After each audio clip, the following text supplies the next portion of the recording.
अरे भाई इसके अब्बा अम्मी आए थे तो रो रहा था, बोलते ये क्या बात है, क्यों रो रहा था ये? तस्वीर मांग रहा था। तस्बीह मांग रहा था, तस्बीह के लिए रो रहा था। वाह भाई वाह, ये रोना अच्छा है, लेकिन तस्बीह के लिए है ना, बराबर ना। मैं समझा घर जाने के लिए रो रहा था कि क्या टेंशन आ रहा था कुछ, तो अच्छी बात है, अच्छी चीज़ के लिए रो रहा था। और अल्हम्दुलिल्लाह हम चाहते ये है कि भाई ऐसा ही शौक़ हर बच्चे को लग जाना, कि इबादत में उसका दिल लगना। अब देखो तस्बीह की बरकत, ये दुरूद शरीफ की बरकत से उसको तस्बीह का शौक़ लग गया है ना, अल्हम्दुलिल्लाह। तो अल्लाह ताला आपको तौफीक दे रहा है, आप पढ़ रहे हैं माशाल्लाह, कोई 20,000, कोई 30, कोई 50, कोई 90,000 तक पहुँचे।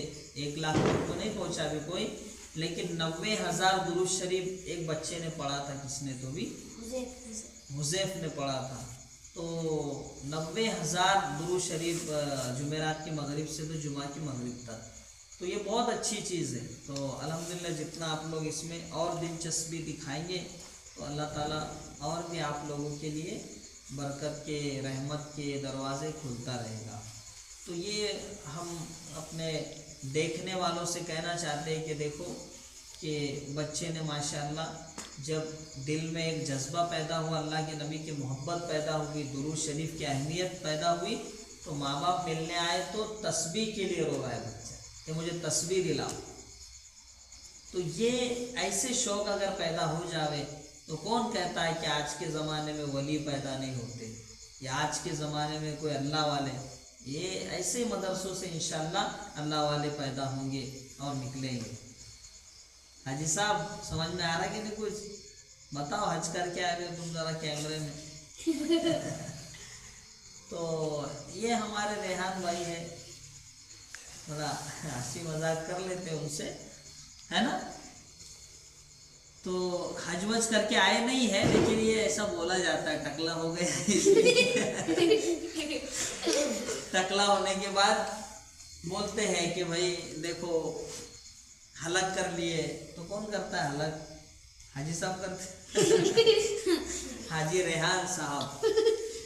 तो प्यारे बच्चों, ऐसा ही शौक़ पैदा करो, फिर इंशाअल्लाह अल्लाह ताला आपको दावतें भी खिलवाएगा। जैसा कि आप लोग महसूस भी कर रहे होंगे कि दुरूद शरीफ जब से पढ़ना चालू करें तो कैसे ना कैसे, है ना रेहान, तो उतना कुछ आ ही जा रहा है ना। दावत अल्लाह ताला खिला रहा है।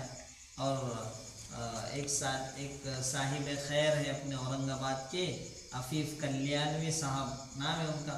उनको मैंने बोला कि बच्चे दुरूद शरीफ पढ़ रहे हैं और माशाल्लाह बहुत दिलचस्पी से पढ़ रहे हैं। तो उन्होंने कहा कि कितने बच्चे? मैंने कहा कि 20 बच्चे हैं खाने पीने वाले या रहने वाले। तो कहा कि इंशाअल्लाह पूरे 20 बच्चों को मेरी तरफ से तस्बीह रहेगी।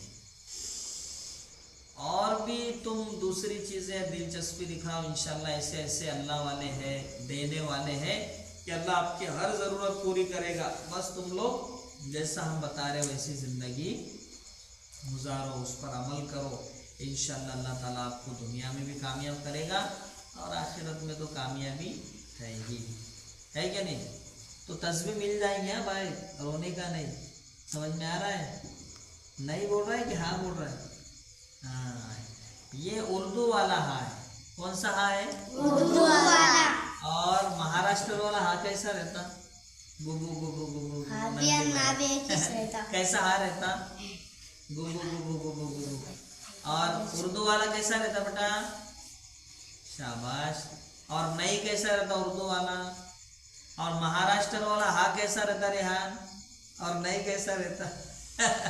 सब बराबर रहता। नई भी वही रहता और हा भी वही रहता। सामने वाला समझ ही नहीं पाता कि नई है या हो है, क्या है, समझ में नहीं आ रहा है। तो इसलिए हा कैसा बोलना है और ना कैसा बोलना है रेहान? हाँ, समझ में आ गया बेटा? तो इस तरीके से आप लोग मेहनत करो। मोहसिन भाई पल्ले पड़ रहा है कुछ? अरे पल्ले पड़ रहा है क्या? अरे क्या नींद आ रही है? उसको हाँ बोलना ही नहीं आ रहा, वो हाँ बोलना चाहता है लेकिन आ हो जाता है। हाँ बोलना चाहिए, आ हो जाता है, ऐसा हो रहा है। हाँ कैसा बोलने का? हाँ शाबाश। और ना कैसा बोलने का? हाँ मैं समझे तो शाहनगर में है क्या मालूम, घूम रहा है उधर जाके, इसलिए आ हो गया। उसको समझे ही नहीं हाँ कैसा बोलना है। तो समझ आ रही है बेटा? अरे समझ आ रही है क्या? हिंदी समझ आ रही है कि गुजराती में बोलूं? समझ पड़ती छे? हिंदी समझ पड़े कि नहीं तने? अब बोलनी भाई बोलनी है, वो शर्माया करे यार तू, એવું नहीं करवाणु। समझ पड़े कि नहीं काई? अरहान तारू दांत पड़ी गयो भाई, दांत गयो तारो। गुजराती समझ पड़ती है थोड़ी बहुत? उस्ताद ने पूरा समझ